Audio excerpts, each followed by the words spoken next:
Okay, I want to welcome to another episode of Must Be the Music Halftime Chat. And today I've got a special guest with me. As I always say, all my guests are special. But today I've got a producer, songwriter. He has been part of the New Jack Swing production team since the early days. He comes from Columbus, Georgia. He was part of the family of the of Basic Black when they moved to New York. When they split and moved to Virginia with Teddy, he joined Mucho and continued the production there. He's been credited for a number of hits and remixes that you might associate with Teddy. But it's going to be great talking to Sprague and getting his story. So I'm going to invite him in and see how it goes. Hey, Sprague, how you doing? There we go. There we go. There we go. We in here. Yes, yes, you are. How you doing? I'm good, my man.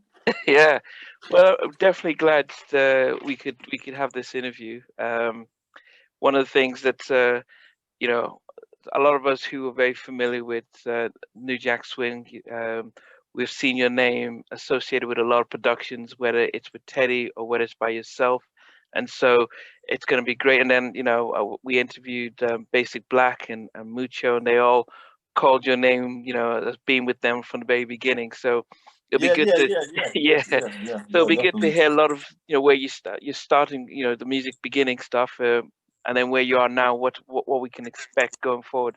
I also told the fans that I was going to interview you, and so there's a number of questions and that they told me to ask you. So we'll go through those throughout the course of stuff. Okay, okay, okay. Sounds Yeah. good. So I did introduce you as I assume you're from Columbus, Ohio, Georgia, like the rest. Or is it Yeah, true? yeah. Yes, sir. I'm Columbus, Georgia boy, born and bred. Okay. So how did you get into music? What was your avenue into the music?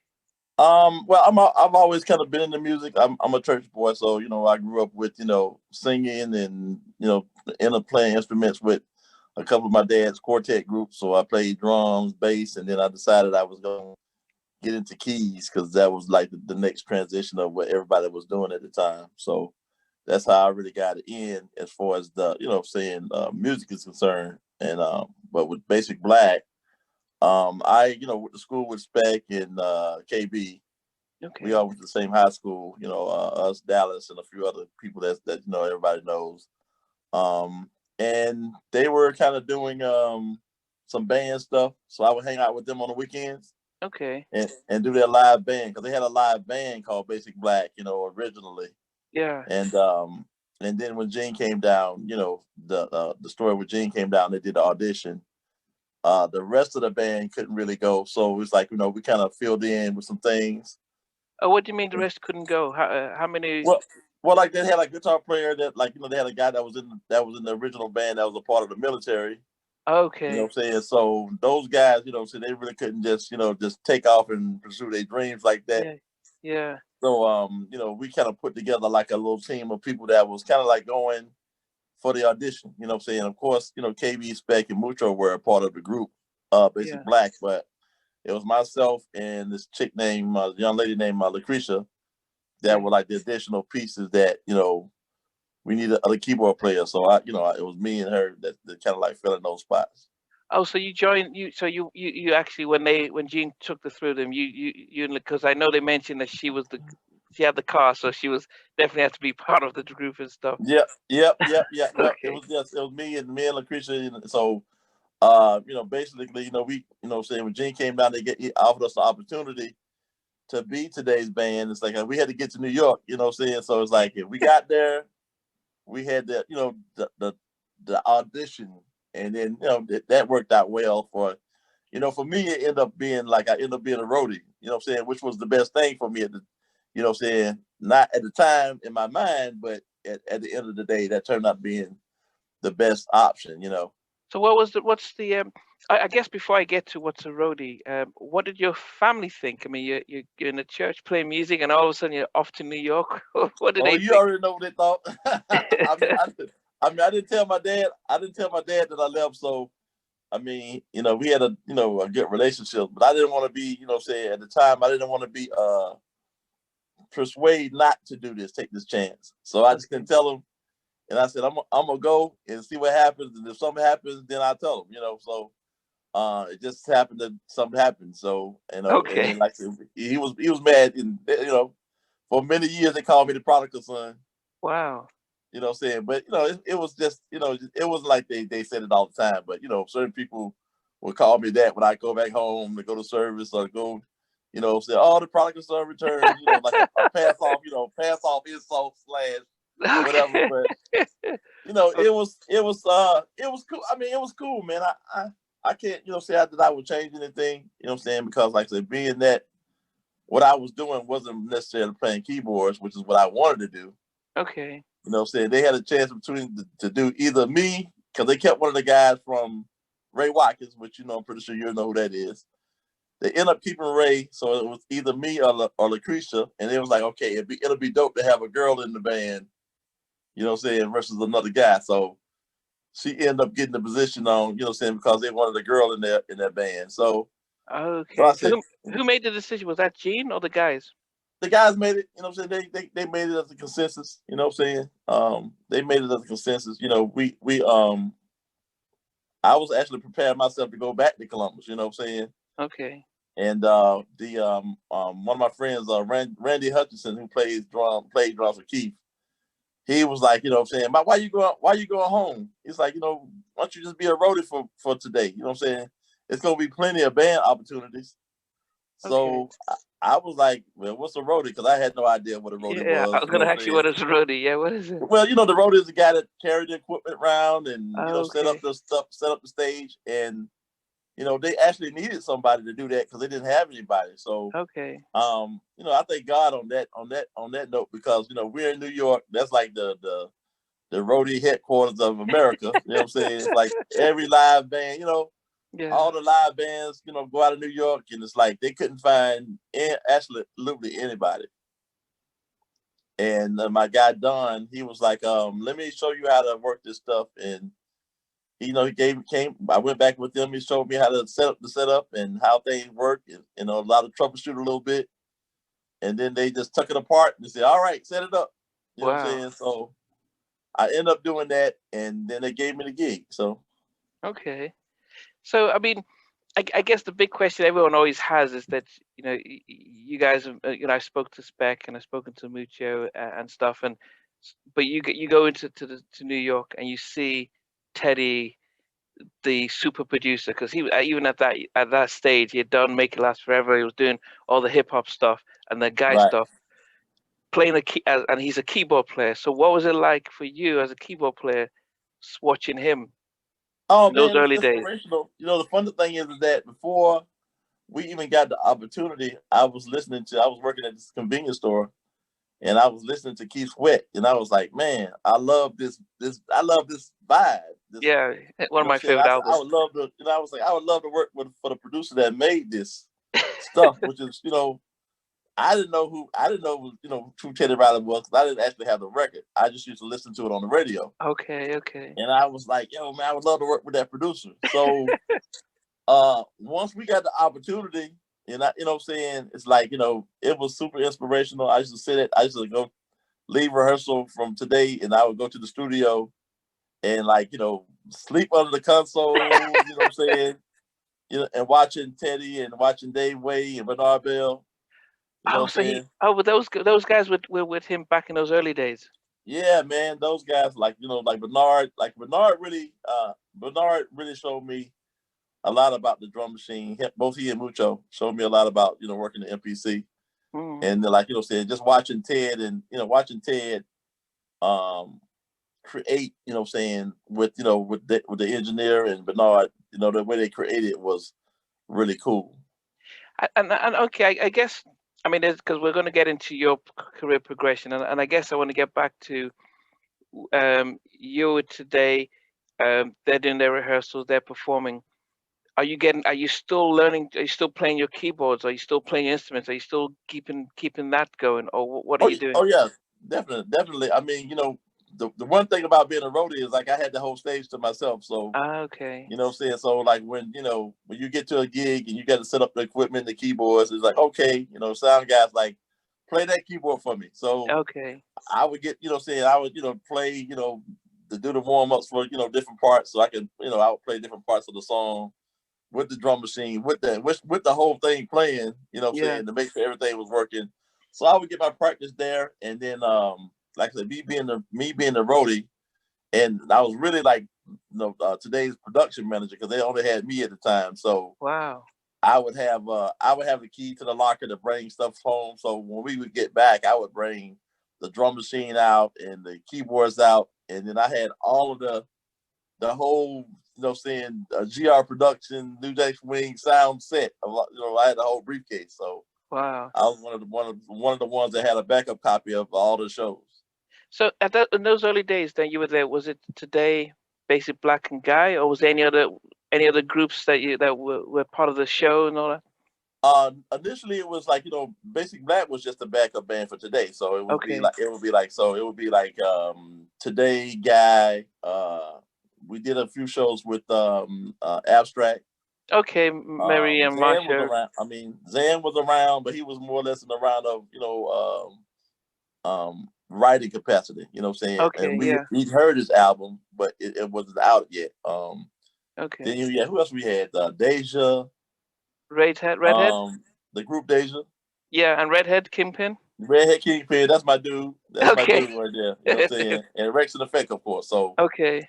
yeah. So that was Was all of the guys that originally, we were around when we first got to New York. and I mean, had you heard about these guys before you moved to New York? Because you said you yeah. Rex and Effect, yes. Today, him and me, I only knew the Him and Me record. Okay. And that was, what I'm saying. But other than that, I And didn't know Guy, anything I'm sure about it. you've known about Guy and when they Yeah, came down. Guy, of Yeah. course. Yeah. They were. I mean, they were like the that was like the group at the time. You know what I'm saying? Yeah. So yeah.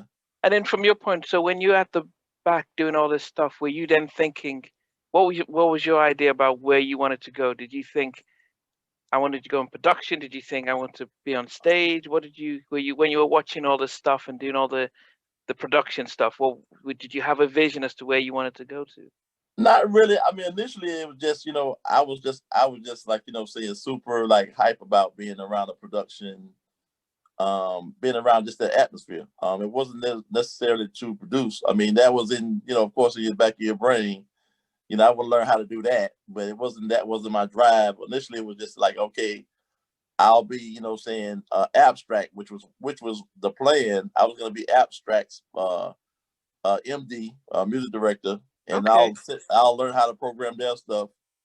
And we were really cool, saying Marsha and And Mary, Mary. saying Topaz. So Yeah. we're kind of like developing a relationship as like, okay, this guy didn't make today's band, but he gonna be y'all's like keyboard, programmer and things like that. Wow. So we started making that kind of connection. You know what I'm saying? So initially it was just to be a part of the band was my ambition at the time. But how? I mean, a lot of people, as I said, a lot of us who followed Teddy from a long time ago, look at GR Productions and think, well, that was the first sort of, we have Uptown, we had Bad Boy, we had Death Row, but before all of that stuff, I mean, Motown was probably the only other label that had like all that talent under one roof and everyone was together. But that was in the '60s. So when you come into the '80s, that GR Production had all that talent, and it's a pity that it didn't, it fell apart quickly. But what was it like when you've got Abstract doing their thing there, you've got Today, you've got Guy, you've got Deja, you've got all Um, this stuff. I mean, did you just think, wow, we're going to take over the yeah, music? yeah, pretty much. I mean, Gene's, God rest his soul. I mean, Gene's, his drive was to, because he would talk to us about certain things. He's like, his thing was to create a situation where you had every group, a girls group, a guy group, a solo male, solo female, Wow. and like, the rap group. So he could do just like, with the Motown days, the Motown Yeah, reviews. yeah. Gene wanted to do the GR Productions. And I mean, he carried it like that. I mean, like at first, when we first got there, it was like, you know, he would tell guys, okay, if you book Guy, you got to book today. Wow. So we end up getting on a lot of the Budweiser Superfest side shows, like those gigs where they would come off to the Superfest and do the little side shows in a smaller venue. Wow. We end up doing all of those shows, and then we would do some Budweiser Superfest shows. Wow. So that, I mean, it created like him doing that created an atmosphere for what he wanted to do with his playing with the company, which is, you know, saying, I think Puffy took that, you know, saying, because he used to be around back then. I think he took that point and did it with Bad Boy. You know what I'm saying? Like, wow. I'm gonna get something to have every group. You know what I'm saying? You know, Yeah. he made it work. You know. Yeah. No, definitely. I think. Wow. Oh, so even back in those early days, Puffy. I thought he came later. Yeah, Puffy was but Puffy was still around. He was an A&R dude, so he was still around. You know, saying you would see him.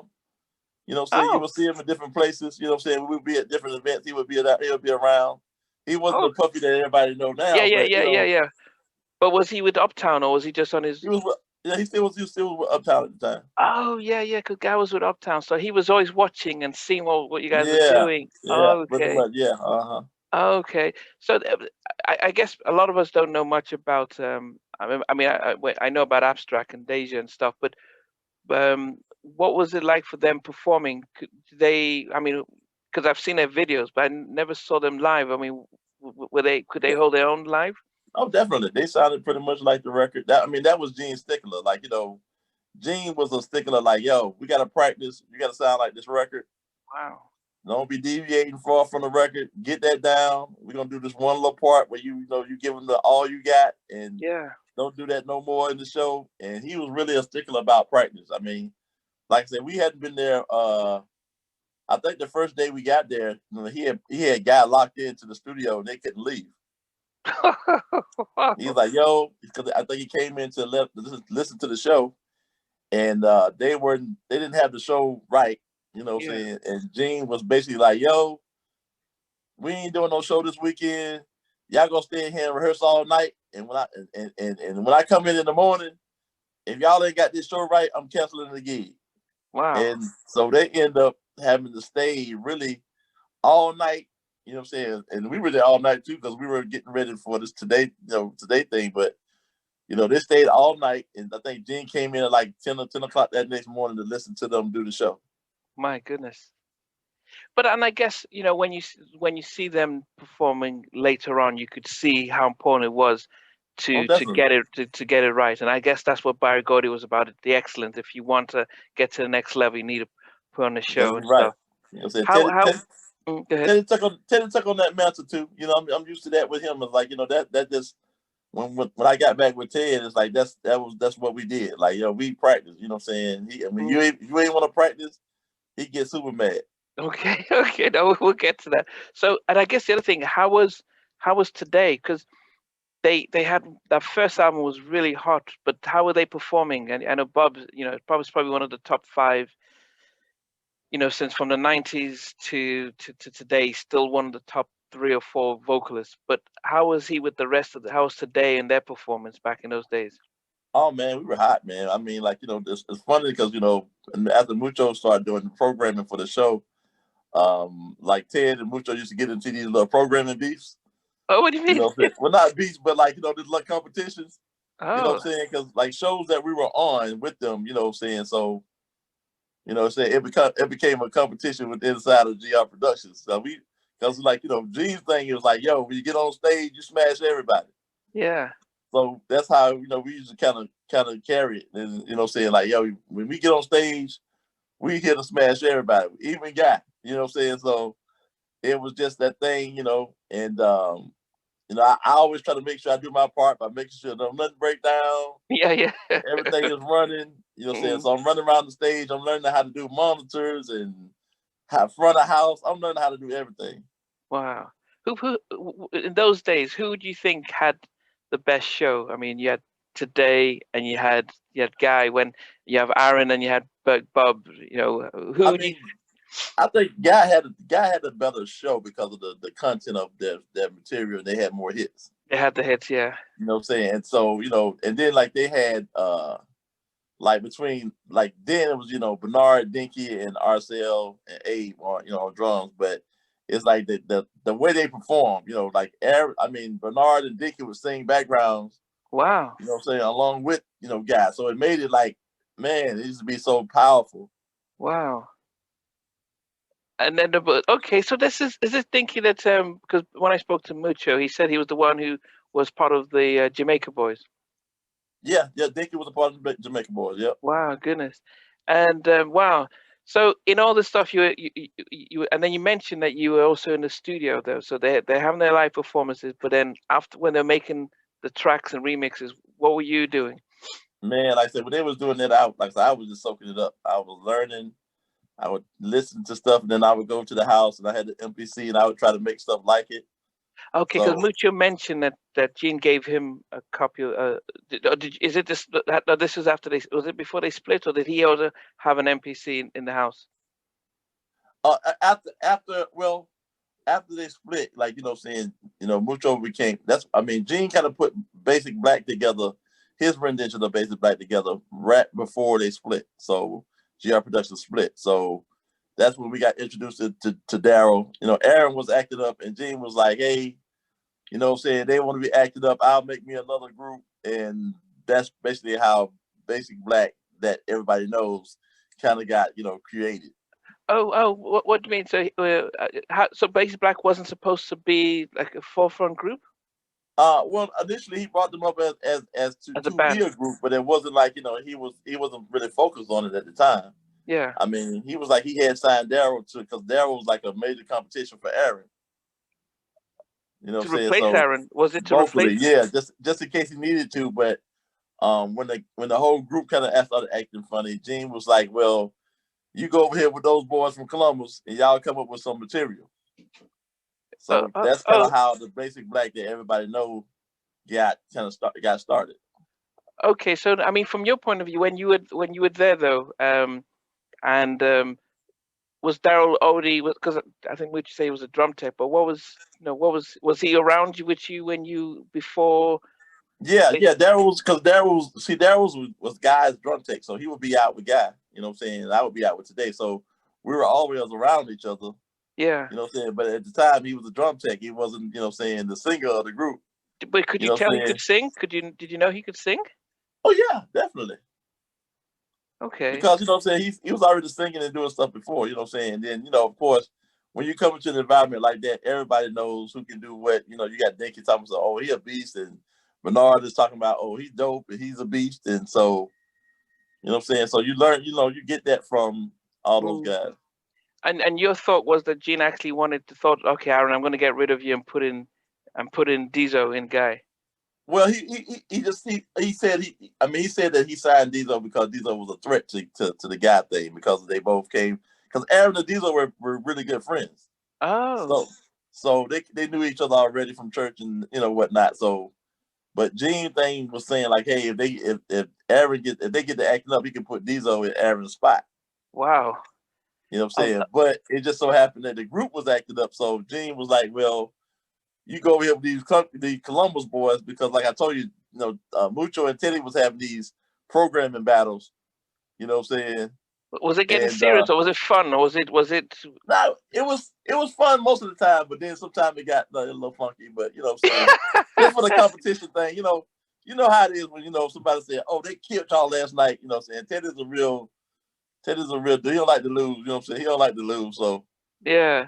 So it became a thing where, hey, you know what I'm saying? Then Mucho is like, he like that too. He's like, hey, I'm winning. I got it on my chest. I'm Superman. You know what I'm saying? So it became a thing where, they kind of like, were at like, there was competition, but sometimes it became a little beef or whatever. But and Gene, yeah, and did he like it, or what was his thoughts? He did, but he always tried to, he always tried to play it down. You know what I'm saying? Like I said, it didn't become an issue until the group started acting up, and that's when he put Daryl. He told Daryl to come to the house and, like, go over there and start writing some songs with these guys. Basic Black, you're gonna be their lead singer. Wow. Now, and a lot of questions that a lot of fans always ask is about, what could you see stuff happening that's, the sort of, because JR Productions was, as I said, was the forefront of a lot of things before Uptown, before before Bad Boy and stuff. But the whole gist as to why it crumbled and all these great acts disappeared and at the same time. Being there, could you see? I mean, you've got Today, you've got everyone there. Could you start to see camps and strains? Or I mean, especially since you were not in the group at that point, you were almost like the middle guy. Well, I mean, well, we didn't have, like, you saw little things, like you saw little parts with Gene. It was mostly like stuff that cats had disagreements with Gene, like, so you start seeing those little things, but it wasn't nothing at the time that I saw that was that major that made the company split. I mean, we were actually getting ready to have our company Christmas party. Wow. And, what I'm saying? Then it was like, okay, A, and he was like, Gene was sitting down and he was like, he left me, man. He left me. So I was like, huh? Who left you?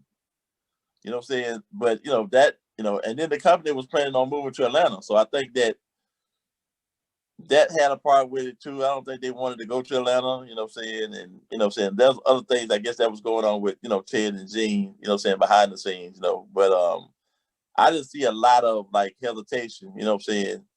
I mean, Gene thing was always trying to give, saying, his workers, his people that's making the bread, things that they want, you know what I'm saying, are like spoiling everybody. But Yeah. So then I guess the big thing was that the decision is made. I know Basic Black moved back to Georgia because, hey, they're from Atlanta, they're from Columbus, so this is home. Zan decides to go with GR. Yeah, because Zan went down. Zan went with GR, and then I think initially, I don't know what happened with abstract because they were supposed to, from what I understood, you know what I'm saying. But Zan definitely, you know what I'm saying, ended up coming down, and I guess, so he was like one of the writers. Ted asked me to stay in New York, but I was like, man, I don't know nobody up here. I am scared. Like, why you want me to stay? You know what I'm saying? I mean, it's stuff that they used to call, little nicknames they used to call me back in the day, the best dressed roadie, because I didn't know how to be one. So I mean, so when I was set up, I would go get dressed like the band and stuff like that. But Okay. did I learn how to be a roadie? You know what I'm saying? Like, you put on all black and you run across the stage. Oh yeah, so no one can see you. Yeah. Yeah, so nobody can see me. But I was like, man, shoot, I wanted everybody to see me. I have my little outfit on too. Oh my goodness. I mean, so Christmas party, the group breaks up. You had Redhead, you had Abstract, you had Today, and they decide, because Today didn't come out with another album. They just folded. They just folded. I mean, because, like, Gene, I guess she had them on the you know what I'm saying, on the paper, and then, like, I don't know what their relationship was with Ted, but Redhead kind of separate. He went on his separate way. Today, end up doing another album, because their first album was good, so they ended up doing another album, but Ted wasn't involved in that. You know what I'm saying? So, I think, Gene had a song with Mucho on there, I think, something like that, maybe on the second album, if I'm correct. Why you get Funky on Me? Who did that production? That was initially Ted did, you know what I'm saying, the original, like that. So Ted was supposed to be the original person that was doing something on it, and then I think somebody else might have got involved with it. Maybe Spider-Man Freeze or somebody else got involved. But he did the main track first, and then they just. Yeah, I think Ted had something like the first track, if I remember correctly. Ted had the first version of that. Why You Get Funky on Me? Right. Okay. Yeah, because it does sound like him, but then he's not credited for doing the production and stuff. Right. Okay, so they did a second album because they're still on the Motown and stuff. Yeah. Okay, and but for you guys, you decided, it's New York. I'm not. This is too much, too cold. I don't know anyone here. I'm gonna go back with my boys back. Yeah. Okay. Before we talk about moving back to Atlanta, you mentioned that in those days you were in the studio, even sleeping under the console. What were you allowed to get involved in any production Teddy was doing, or were you just watching? No, I was just watching. I mean, he never kicked me out. He always, like, when I would be in there, he was like, I guess he was enthused about, you know what I'm saying, like, I guess I don't know, it was funny because, like, you know, they would kick other people out. Oh, So other people would get kicked out, you know what I'm saying, but I was always allowed to stay. I guess because, like, you know, like I said, I had all of the, like, the company sounds. So I guess I was like the little it guy, whatever.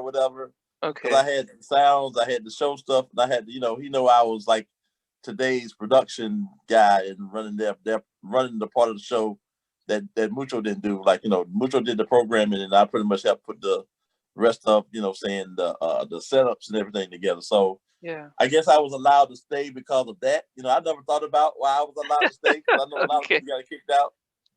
Yeah. I mean, was he?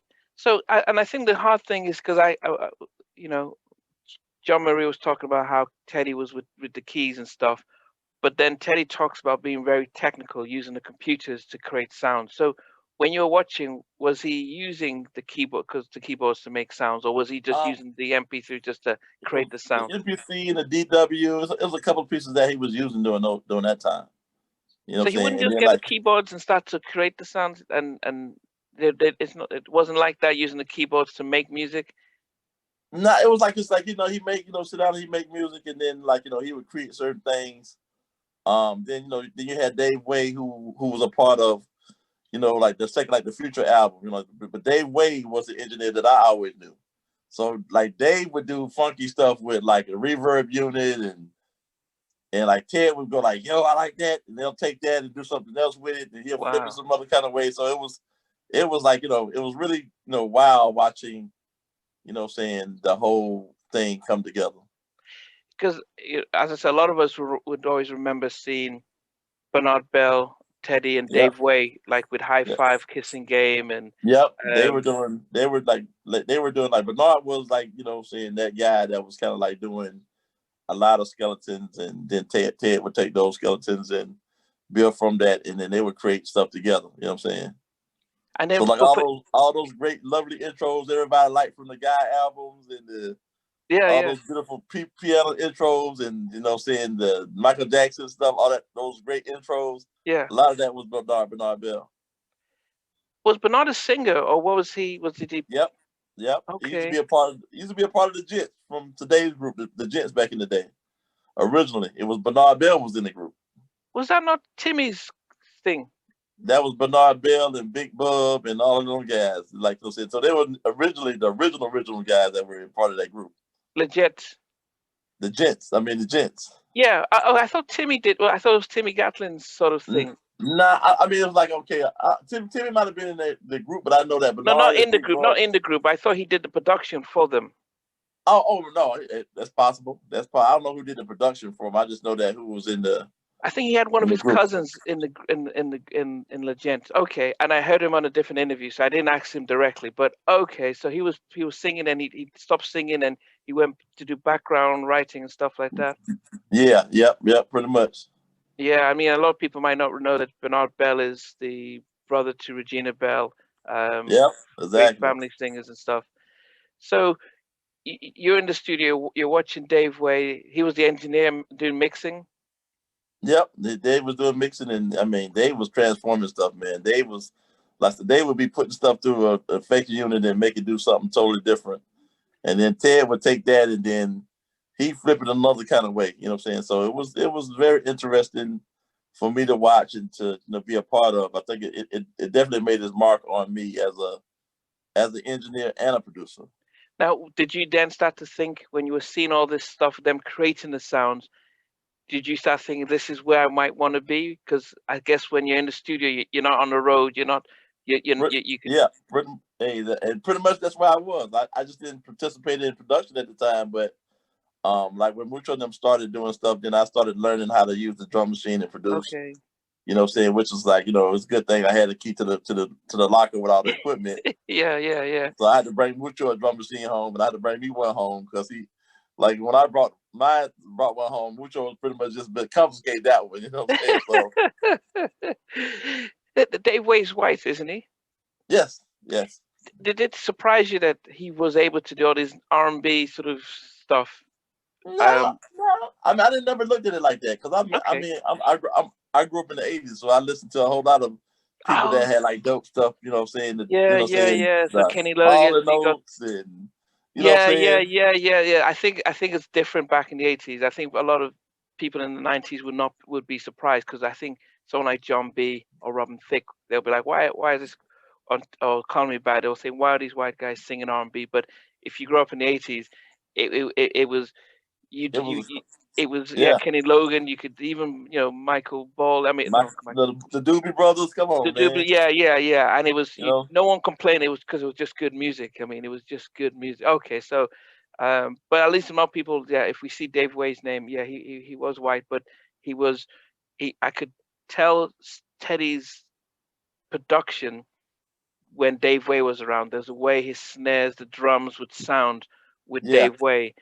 Kissing Game or Do Me Right or the Guy album, you could hear It's just that that ambiance change. they always put on it. They always that little extra zip zing that they put Yeah, on stuff. yeah. There Yeah. was something different than when Dave Way, when I saw his name on the credits, I could tell that was the Teddy stuff. It changed when, after the Future album, the sound sort of changed a quite different, and that was it changed. You think it changed with time, but I did miss that 80s type of stuff. So then, you know, Teddy tells you to stay, but you decide, oh, I guess what are the things that you heard him produce when you used to be in the studio? What were the songs? Like all of the today remixes after him and me, like Girl I Got My Eye on You, Take It Off. The Kissing Game, was the Kissing Game done? No. What was that we were working on? Deja. Um, what else we worked? What he worked on that I was there for? Uh, is it? I want to say name came James. What's his name? Who's that? George Michael? Which no, not George Michael. Not Joe Boy George, but oh, James Ingram. James Ingram. It's real. Okay, it's Yeah. real. Like so, Okay. like that stuff. I was like, listening to them do that stuff. Like I said, it was man. And then like I said, all of the today stuff and guy remixes that they were working on. So it's like it was a whole just vibe, man. Okay, I'm going to ask one. So Omar Hudson, he asked a question about back in the days, remixes were popular and in some cases sounded like a completely different song altogether. Why do you feel the remixes died into today? Because back People in got those lazy, days, man. They got lazy, and people didn't want to pay for stuff. And it's like uh, you didn't have those producers that did it like that. Like we were. That's like that was a sticker for us. Like if you were some part of Teddy's camp, like you if you got a remix from from the Future family, you got 4 or 5 different versions of something. wow. And that would be like, different producers that, came to the table. And of course, Teddy's sitting there like a DJ and trying to make sure everything is meshing together. And it's like you got little tidbits and stuff from different producers, but usually it's like one record, one of the guys has got like the main basis, and then you got other stuff from different guys that they added from those different versions. So I think just people just got, they got lazy with it. I mean, it used to be fun. I mean, it made things Oh, sound different. yeah, It's yeah, like, yeah. only thing I would change about it is I would want to get some publishing credits off of it. That's about it. Oh, so that back in those days when you did a remix, it wouldn't be you would have no publishing on there. Nah, you just got paid. That was pretty much it. Okay. Because in some cases it was almost like another song. In some Exactly. cases, yeah. Exactly. Yeah, okay, that's. I mean, I'll get back to some of the other questions later. So they split up. You moved back to Georgia. You're working with back to Atlanta. You're working with Basic Black. Hmm. Were you involved when they were making their album, or what were you doing at that point? Um, they were pretty much putting the album together. I kind of like was when they were recording, so all the kind of stuff all the production stuff was pretty much kind of done when I got back to them. Oh, you got back later than them, or what happened? I got back later to them because like when I first went back, they were already back about a month or so before I got back, and then I initially went home. I went home for a couple of Okay, months, and make then peace with maybe like dad and two everything. months, and then I moved up to Atlanta, and it's like then I was working at rental center. It was like, okay, I got to get a job. Okay. And then while they were working on stuff, I would just, so I would take the rental center van and sneak to the studio with them. And saying then Gene finally said, "Man, stop taking them people, man. They're gonna lock you up. Come on up here. You want to work with your guys in the way? Just come on up here. We give you a little something. You stay at the house." And then like we were getting ready to do recording with the guys and start rehearsing and stuff like that. So Gene was like, "You're gonna start rehearsals real soon. So just come on up here. We got you." Okay. It's Nothing But a Party's probably still one of my top 10 tracks. Yeah. Yeah. Uh-huh. I used to always think that, man, I'm sure Teddy did that, but I was surprised. It's still very current to today. Yeah. Um, were you so you they did most of the recording before you went, so you were then helping them with the With the live shows? stuff, the show and the live stuff. And, I was around when we were doing, saying, I mean, I'm a homeboy, so I'm just around and they're doing nothing but a party videos and I'm there at the video shoot, I'm saying? And Okay, all. okay. So I was around with all of that. I actually didn't get into the production side of it because I still was new to the Yeah, yeah, production yeah. game. And like, they were like mainly the guys of like Mucho, Artisan, Spec, you know what I'm saying? And like, I would tinker around with stuff, but it wasn't to the point where I was like creating anything as of yet. Yeah. But then when they did their videos, Nothing But a Party comes out and She's Mine and what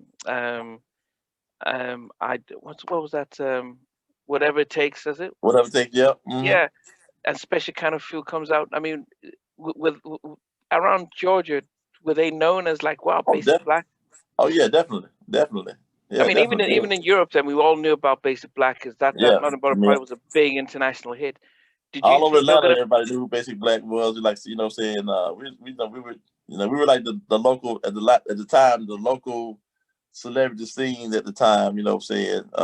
But yeah, everybody knew who Basic Black was. Did you think they were gonna be as big as Guy? Because did they come out the same time as the Future album, or did they come out before? Yep.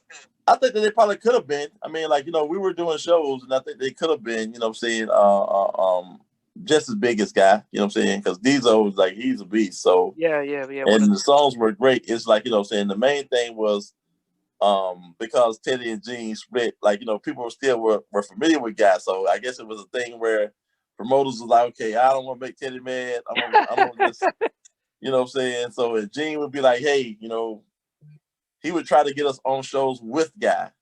Oh, yeah, So yeah. It's like but Bad Boy and Death Row being on the same building. That was right, gonna right, work. right. So he would try to get us on shows with them. And it basically, saying they was like,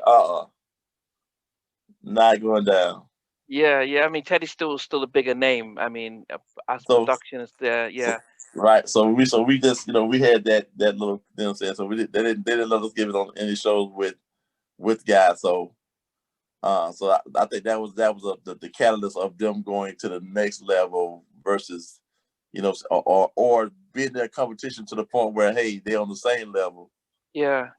as Guy, because And it I, was and I kind of like the same vibe, whatever. Yeah, it was the same. But I guess people who are not familiar with the 90s would be surprised to find out that in those days you had to do a lot of shows. You had to pretty much work yourself. It's not like now that you just do a video and you can sit at home and stuff, or even in Yeah, the that 2000s this where not. Yeah, this now thing is crazy. I mean, I still love the live element in that.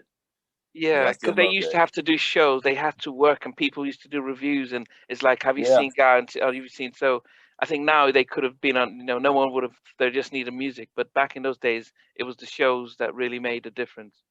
yep, exactly. So did you then? So what were you then doing then? So okay, today still doing videos, they're still getting the name out there. Were you then supporting them on the road, or how? What was your Well, transition? with I mean, well, saying when the company split, I just kind of like transitioned to Georgia with Basic Black. So we started doing the road stuff. I was their production manager Okay, and pretty much doing the same thing with them I was doing for today, running.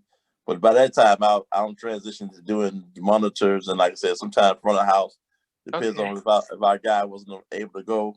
yeah, And so I helped did that with Basic Black, and I did do one band thing with Zan when we went to Japan, and I did the band with Zan for a little while. You know what I'm saying? Okay. And then when Basic Black got ready to go out, I just started going out with them. Just briefly, Zan, he came out with the album, then disappeared. I mean, and you know, what did you understand why? I don't know what happened with that. I mean, I thought the album was dope. You know what I'm saying? But Yeah. I say just kind of disappeared off of the. You know what I'm saying? Disappeared pretty much. Like, because we did a couple of shows and we had planned on doing a tour, but it just didn't happen. Yeah. So you know, after the whole road stuff, what did you know? Is it what was, because I've heard from Spec and Amucha about how things ended with Gene and stuff, but what were you doing? How did your sort of career and everything Um, start to change and stuff?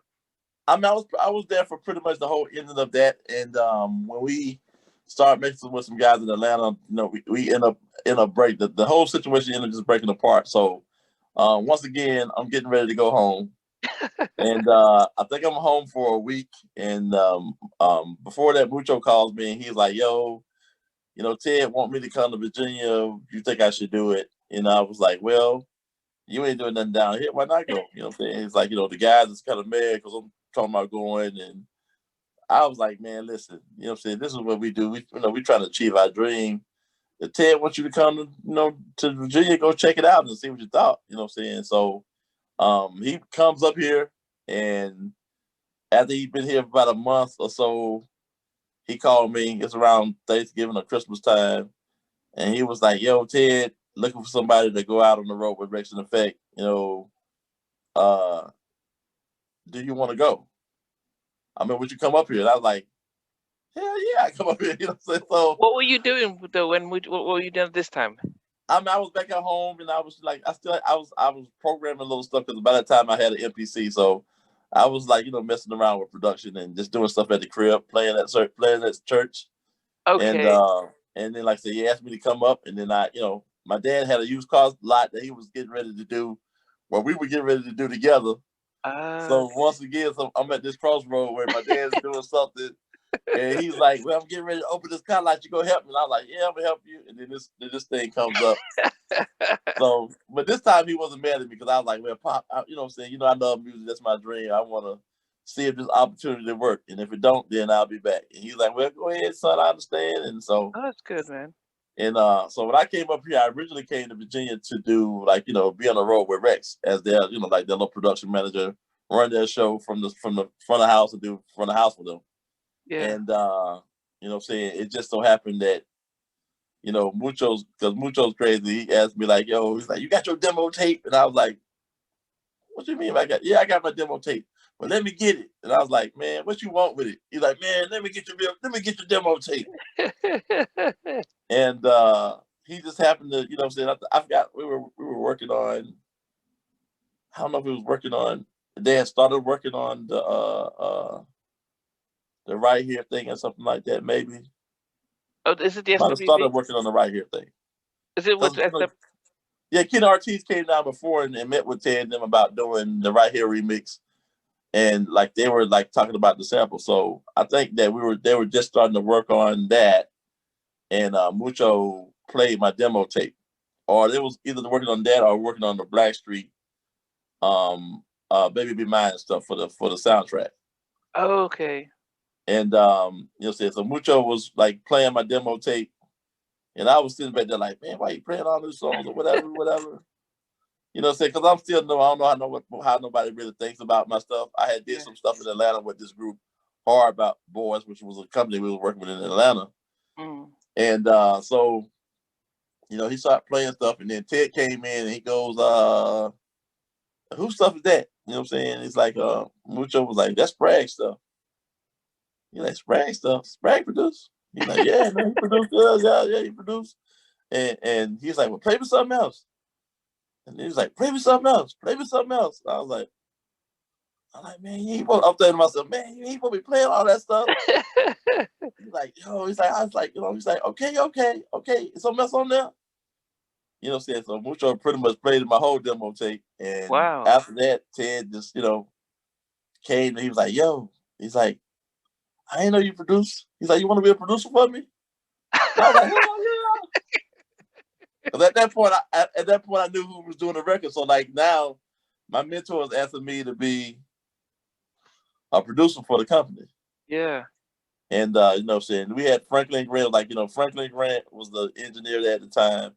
You had Ty Fyfee, you had Yeah, yeah, Mucho, Tyson. Yeah. Tom Telefero was still around, Chris was still around.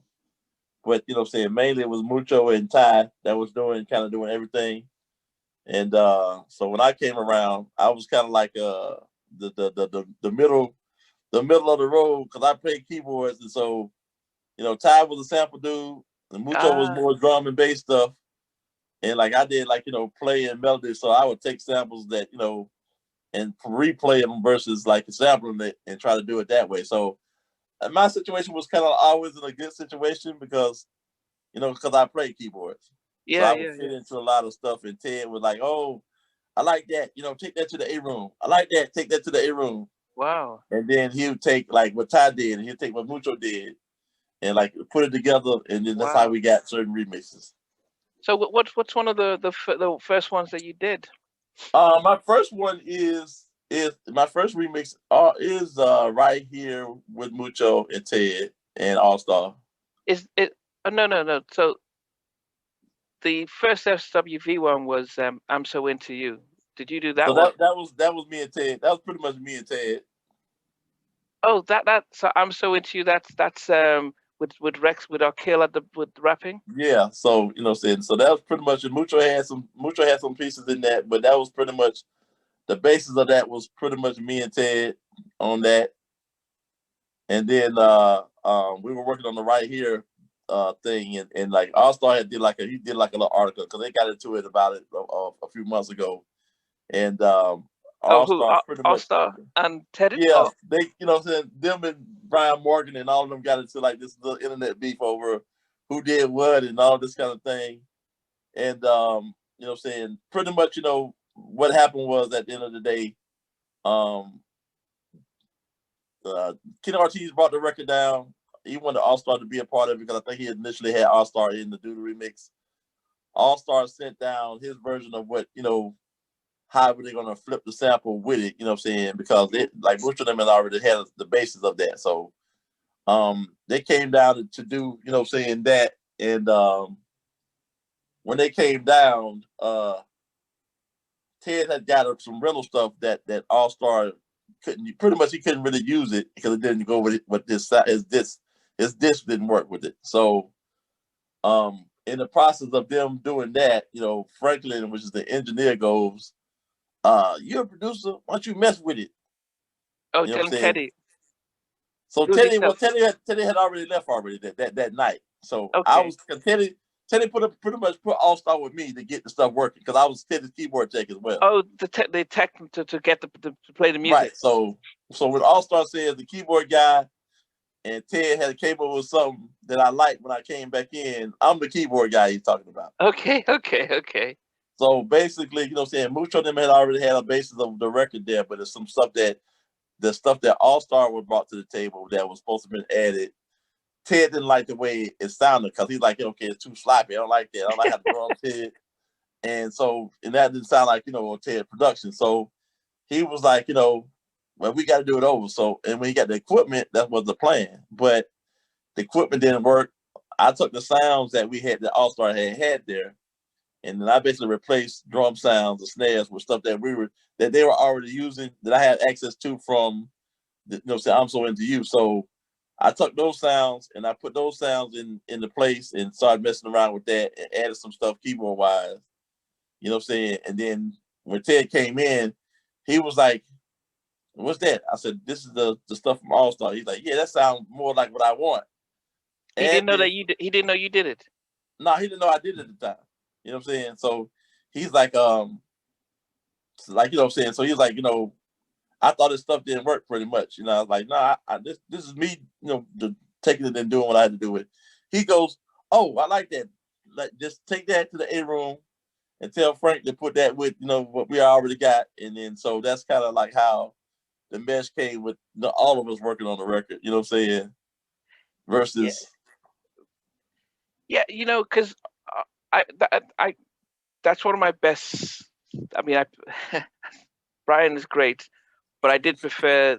the remix, the New Jack remix of that track better than the original, and I Right. also preferred it better than the All Star one because I think the All Star one, yeah, so I preferred maybe I'm biased towards the New Jack Teddy and stuff, but I did prefer the ones that you guys did with Rex Effect It was just a lot tighter. Like, you know, All Star. I mean, the one he did was cool, but it just didn't have that tight cohesiveness that yeah, yeah, that yeah, Teddy to have or his sound to have. You know what I'm yeah, saying? So yeah.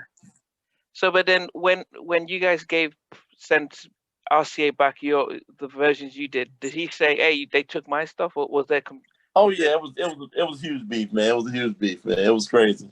It was there? huge beef.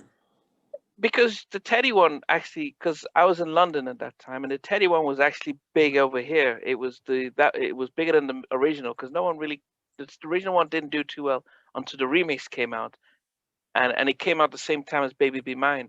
So that was it was like almost like it was blowing up here. So Yeah. yeah, did you know? I mean, but did Brian was he upset about the fact that what was his? Brian wasn't upset. I mean, because Brian really didn't know anything about it. You know, at the time, so he wasn't upset. All Star was the main guy that was mainly like saying had a problem with it because we took his stuff and like basically resurfaced his old remixes, and Okay.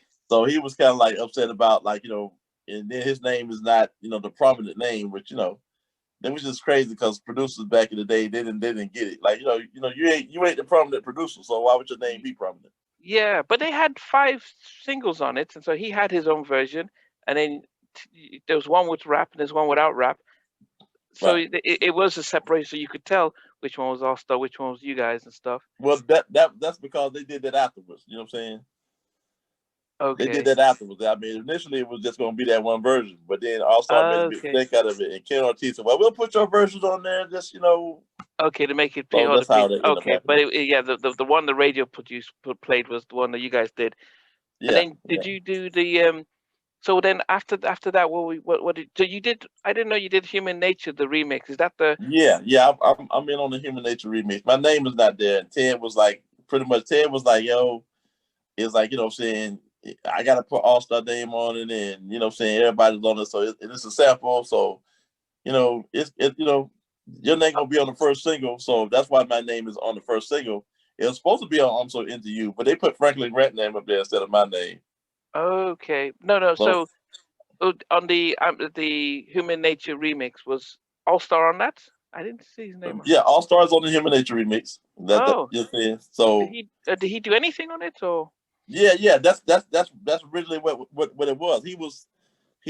Had did an original version, and that was a version that was both of the stuff that he brought out was kind of like not tight musically, Okay. but that was the beef at the end of the day because All Star had done one, and then it wasn't right, and then Ted didn't have the equipment, and so it became a saying a big thing. But when he came in the studio the next day, and what I set up, saying from the sound that he left, saying he was cool because I hear my sample in there. You know what I'm saying? Okay, okay. So he was cool with that, and then we end up using saying that version. With that what Mucho and Ted already done. Okay. So did the SWV come to the studio to re-record the vocals Yes, yeah. They for came both on, redid the for both vocals of over them? me and Ted. Me, Ted, and Mucho pretty much redid the vocals with them For both tracks? for both songs. Yeah, Okay. we just added stuff for both songs. Yeah, And then was Pharrell doing the S? Who did the S to B to who did that? Pharrell, Pharrell Okay. did that. Yeah. So what was he and Chad doing on those days when because Um. you must have been young and you're looking at them and thinking they're just like me, or did you? What was your Yeah, thoughts? they were kind of like in the mix already a little bit coming to the studio, and then Ted was like, "Yo, what I'm saying." He like Pharrell would like write little things for him. So what I'm saying, it became a thing where that's how it started. And then we saw them. Then we saw them as the Neptune as the band, and it's like, okay, oh, they got a band, so let's get them as a group. And then Tammy Lucas had a lot to do with that whole thing with them signing as producers and stuff like that. Okay, so okay, so but could you tell that they were going to be that they had something different? No, no, not at the time. They were just young and just had a lot of energy like everybody else. I mean, that was there. I mean, the people that were there had a lot of energy, man. You know what So I'm saying? yeah, I mean, so you because it was yourself. There was Bernard also with you guys there? No, Bernard was gone by the time I got there. Bernard was gone. You know what I'm saying? He was already gone. Okay. Yeah. He didn't want to move from New York to. Nah, he just. I mean, they had already done the Michael Jackson and the Bobby Brown stuff was already done. So Oh, you you know what I'm missed saying? that. Yeah, I missed all of that stuff. You know, Mucho caught some of maybe the Bobby Brown stuff or Some remixes yeah, on Michael's. Yeah. yeah, some of the maybe some of the late Bobby Brown stuff. He might have caught some of the end of that just being around. I Okay. don't think he did any production, but it was just being around during that time. Did you then see Abstract again? Because Mary and Marsha, Nah, you missed nah, I them. didn't see Okay. them. Nah, they weren't around. And I mean, I saw Mary because she was a writer, so that Yeah, was yeah, about yeah, it. yeah, Yeah, yeah. Because I know they did backgrounds for the Bobby album, but you missed the yeah, Bobby album.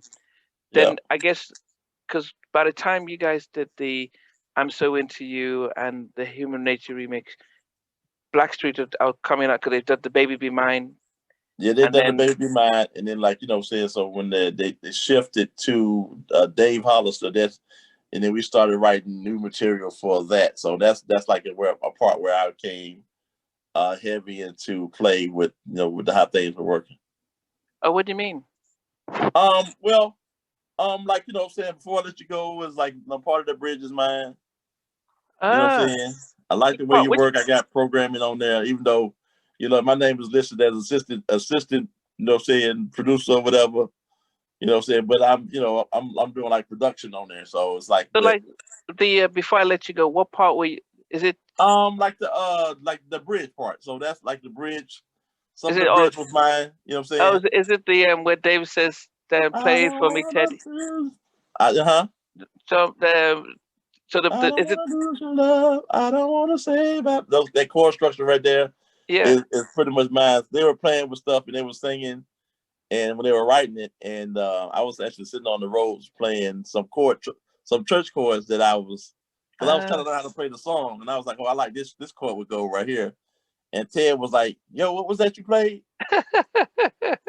So what I'm saying. I mean, my name was on there. Didn't get no pub, but my name was on there. So okay and so which other ones did you do on the Blackstreet album? I like the way you work. I'm on Love's in Need. Wait. Confessions is, I'm saying, my production.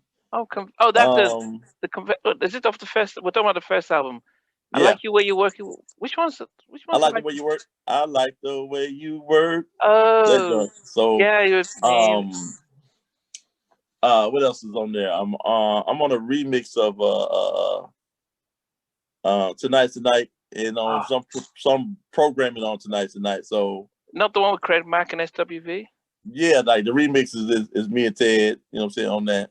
Okay. Um, but it's like it's so much stuff that we worked on together that like what I'm saying, like I was battling the whole time. They get credits, but I got my check type thing. So, but and I know we've heard a lot from a lot of artists and producers about publishing and the business and stuff. But when you were there, when you were getting your check, did you know about the publishing? And did you know that hey, I'm not getting my name and stuff? Or at that Not time was really. It's like what I'm saying. It's like okay, I mean, it's like I got paid, so I kind of like saw that with Gene and them, but I didn't know how the whole thing really worked. yeah. You know what I'm saying? I learned later, and then I Oh, started to be more conscientious about what I was getting. but back in those times when they'll give you a check for stuff, you were like, okay, this is cool. Yeah, it was. I mean, it was cool. I mean, it's more money than I was seeing. Yeah. 2,500, 3,000, 5,000. I was like, cool. You know what I'm saying? So, Okay. Okay. Yeah. So you do the black. You're doing parts of the Blackstreet stuff. Then what else were you working on? pretty much every remix that was coming through there, like what I'm saying, Pumps in the Bumps. That's me Oh, and Ted, pretty much. the MC Hammer Uh, stuff. Okay. MC Hammer. You had Will Smith. You had Quo. Oh, cool. Yeah. Tony Thompson. I mean, all the stuff that mainly all the remixes that came through was pretty much I'm a part of. You know what I'm saying? Besides the MC Light, saying with that was pretty much Mucho. I had a version of '90s Girl, the Oh, slow yeah, yeah. version. I don't know if it's still out there or if it's out there anywhere, but there's a slow version with Chance rapping on it. That's like my version. and they Wow. took Chance's rap from my version and put it on the new version. So was that the one that was released? Yeah, that was the one that was released, the one with Chance. Okay. Oh, it looks like your camera went off. Yeah. My Okay. I'm trying to see if I gotta get off of here now. Let's see what's going on. Yeah, I do got yikes. Okay, all right. So I gotta get out. I do, man. We gonna have to change this to a part 2 because I gotta get off of here, man. Oh, okay. I mean, somebody just asked about. I mean, if we can do a part 2 tomorrow, or you know what I'm saying, or you know what I'm saying. Okay, I didn't even know at the time. Okay, just real quick, Tony. I mean, Omar asked me about what was it like working with Tony Thompson. Did you get him in the studio? Yeah, man, that was awesome. Tony Thompson was great. We actually went to LA to finish that record. We started it in Virginia, and then we had to go to LA to finish the record. Babyface wanted us to come to LA to finish the record and mix it. And we actually, Ted, myself, and Serban, you know what I'm saying, who's the engineer on the record, we had to do almost like a 2.5 day binge trying to get the record done. Why would you have to do that? Why was that? Because it was trying to get it out for some deadline, you know what I'm saying? And like, we had to make some changes. So we went out to LA. It's like, Babyface wanted to, because, he was like, yo, come out to LA, you know what I'm saying? So we went out to LA.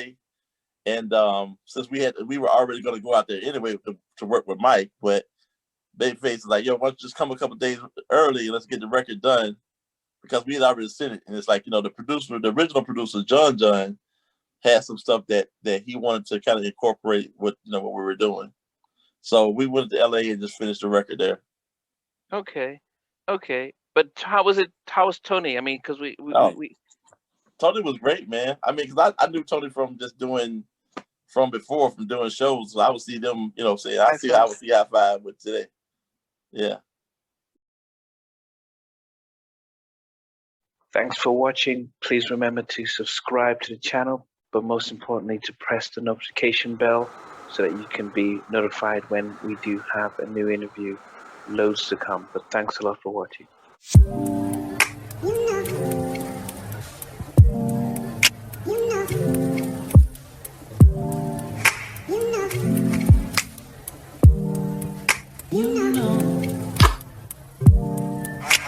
I begin to